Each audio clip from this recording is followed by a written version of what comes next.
आज के डेट में बहुत सारे लोग सोशल मीडिया का इस्तेमाल कर अपने आप को किसी भी तरीके से लोगों के बीच में पहुंचाने के लिए जो सकारात्मक चीज़ नहीं कर सकते हैं, नकारात्मक चीज़ कर रहे हैं। और इस बात में कहने में मुझे कोई अतिशयोक्ति नहीं है कि सोशल मीडिया का अब यूज कम और मिसयूज ज़्यादा होने लगा है। और अच्छे लोगों का अब समाज में जो सोशल साइट पर थे जैसे फेसबुक और इत्यादि पर, तो बहुत लोग पलायन करने लगे हैं, उससे अपना अनइंस्टॉल करने लगे हैं। रीज़न ये है कि अब अनवांटेड चीज़ का ज़्यादा उस पर जो है सोशल मीडिया के माध्यम से प्रचारित होने लगा है।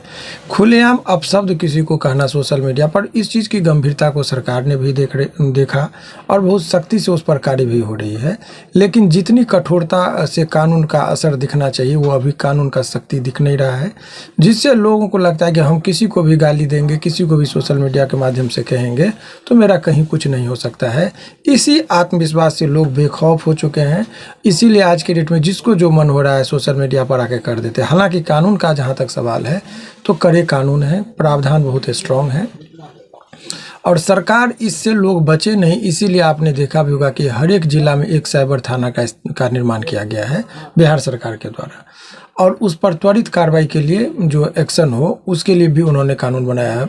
बहुत सारे लोग यूट्यूब पर, चाहे वो जाति का नाम पर, धर्म के नाम पर, व्यक्तिगत तौर पर टीका टिप्पणी करके और गाली गलौज करते हुए ये लग रहे हैं कि यदि कोई यादव है तो कोई अन्य जाति को गाली देगा, कोई अन्य जाति है तो यादव को टारगेट करेगा, कोई पासवान जी को टारगेट करेगा और अपने चंद व्यूअर्स को पाने के लिए अश्लील शब्दों का भी इस्तेमाल कर रहा है, व्यक्तिगत भी गाली गलौज करता है। तो उसके लिए कानूनी तौर पर देखिए, पहले यदि आपको कोई धमकी दे रहा है, कोई गाली दे रहा है तो आईपीसी में 504, 506 इत्यादि धाराओं का होता था, लेकिन इसमें सज़ा के प्रावधान कम थे आईपीसी में। इसीलिए आईटी एक्ट जो आया उसमें सेक्शन 66 है, 66 का ए से लेके ई तक की बात मैं कर लूँ, विभिन्न कैटेगरी में बांटा गया है।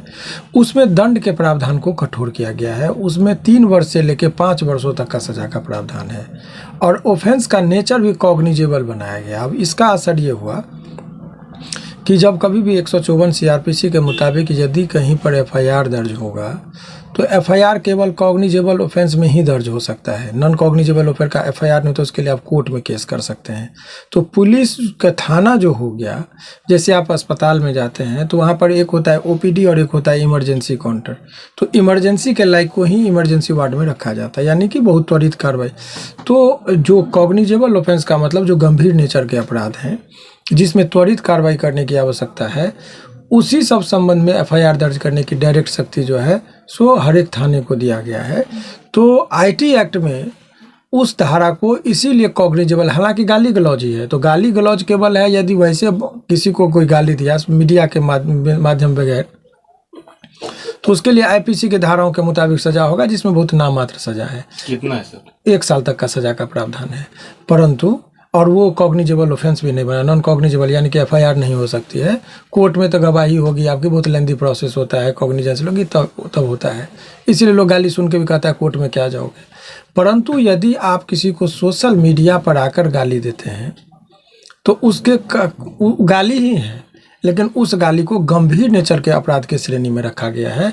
इसीलिए आईटी एक्ट के अंतर्गत उसको यहाँ पर कॉग्निजेबल ऑफेंस का मतलब गंभीर नेचर के अपराध की श्रेणी में डाल दिया।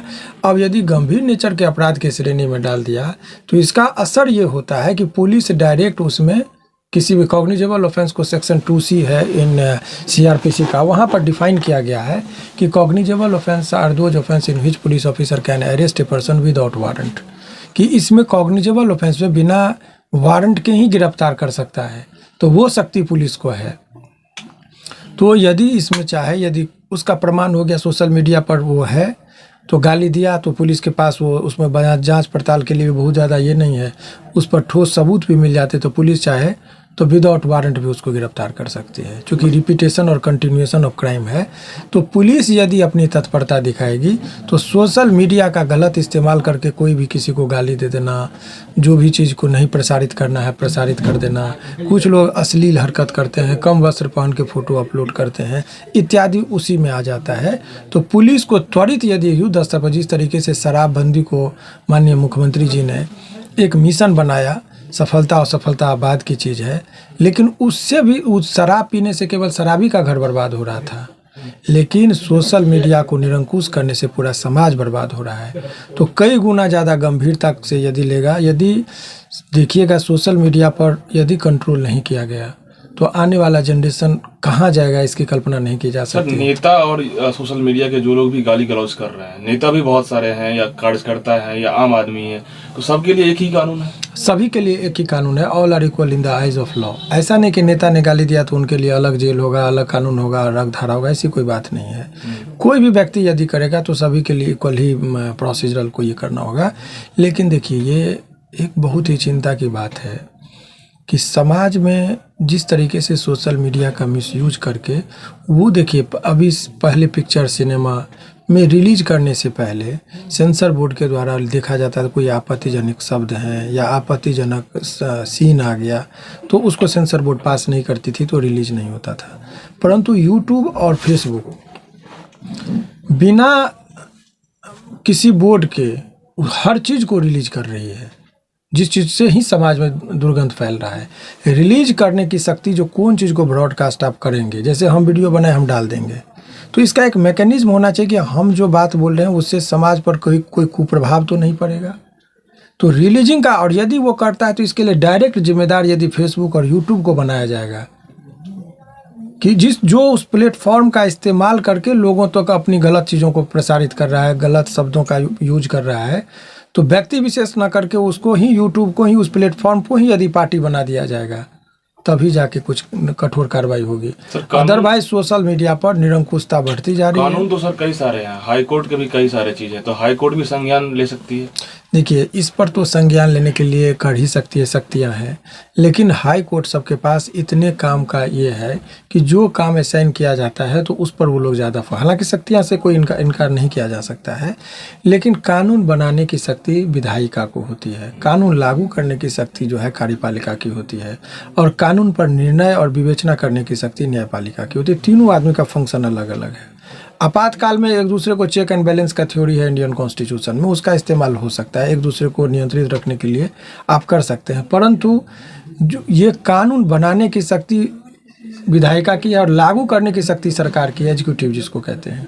अभी तो सर कोई कानून नहीं है इस पर ना। कानून है, कानून है, मगर कानून का जैसे शराबबंदी हो और शराब पीने वालों को पुलिस ना पकड़े तो कानून फेल्योर है। सर, तो अक्षरा सिंह तो फेमस चेहरा है, अगर उन्होंने केस किया किसी तो... व्यक्ति विशेष का नाम लेकर मैं बात नहीं कर रहा हूँ। ये समस्या केवल अक्षरा जी का या खेसारी जी का या पवन सिंह, खेसारी जी को एक आदमी ने गाली दिया था उनके बेटी को लेकर, सख्ती से हमारे पास केस आया, हमने किया, देखिए अभी जेल में सड़ रहा है।